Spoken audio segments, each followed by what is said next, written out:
বাঙালিদের এত নিয়ম যে অনেক সময় আর ভালো লাগে না, মনে হয় আর পারবো না। এরকম হয়তো অনেকেরই মনে হয়েছে, কিন্তু ধারণাটা একদম ভুল। Hello everyone, welcome to my another exciting blog. অধিবাসের ডেকোরেশনটা আমরা কিছুটা জন্মাষ্টমীর মতো করেছিলাম, আর সাহেবকে সাজিয়েছিলাম কৃষ্ণ। ছোট বাচ্চাকে নিয়ে ফটোশ্যুট করা সত্যিই টাফ।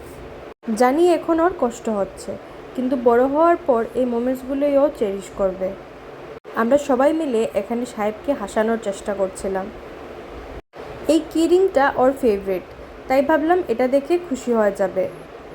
কিন্তু ও এত ছোট যে কখন কি দেখে খুশি হয়ে যায় আর কখন কি দেখে আপসেট সত্যি বোঝার উপায় নেই। কৃষ্ণ তো রেডি, কিন্তু সাথে সখীরাও তো চাই, তাই এখানে সব সখীরা রেডি হচ্ছেন কৃষ্ণের মন ভোলানোর জন্য। অধিবাসের দিন আমরা রাধারানীর মতো সাজবো, আর এই আইডিয়াটা ছিল আমার বোন দৃষ্টির। বাড়ির অন্নপ্রাশনের স্পেশাল গেস্ট হলো আমার এই ছোট্ট ভাই প্রাঞ্চ। ও সাহেবকে বাডি বলে ডাকে। কিছুক্ষণ পর শিবা একদম সাউথ ইন্ডিয়ান হিরোর মতো এন্ট্রি নিল। শিবা হলো গিয়ে আমার বড় বোনের ছেলে। সবাই ওই দিন নিজের মতো করে খুব সুন্দর সেজেছিল।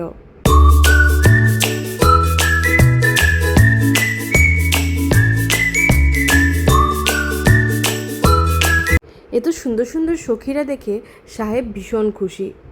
আর হবেই বা না কেন, যার জন্য এত সাজ, ওকে তো ইমপ্রেস করতেই হবে। সন্ধ্যার থেকে অধিবাসের রান্নাও শুরু হয়ে গেছে।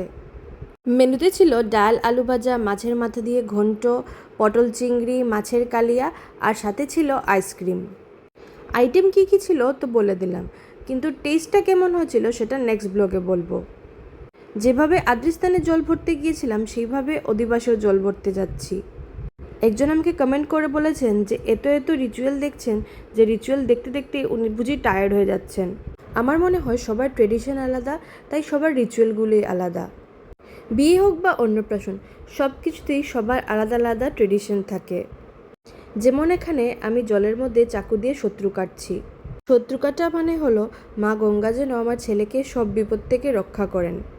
এখন অন্য ট্রেডিশনে এই রিচুয়ালটা আছে কিনা না আমার জানা নেই, কিন্তু সব মারাই যে নিজের সন্তানের মঙ্গল কামনা করেন এটা আমার জানা আছে। আমার কাছে আমার রিচুয়ালগুলো ভীষণ মিনিংফুল। জল ভরা শেষ, এখন আবার সাহেবকে স্নান করাবো। এমনিতেও স্নান করতে খুব ভালোবাসে, যখনই জলে নামানো হয় ও আর উঠতেই চায় না, জল দেখলেই খেলা শুরু। আজকের ব্লগটা এখানেই শেষ করছি। নেক্সট ব্লগে শেয়ার করব সাহেবকে কীভাবে স্নান করালাম আর ডিজে নাইটে কীভাবে আমরা চুটিয়ে এনজয় করলাম। ব্লগটা যদি ভালো লাগে তাহলে একটা লাইক, শেয়ার অ্যান্ড কমেন্ট করে দেবেন। দেখা হবে নেক্সট ব্লগের সাথে। Till then take care, bye by.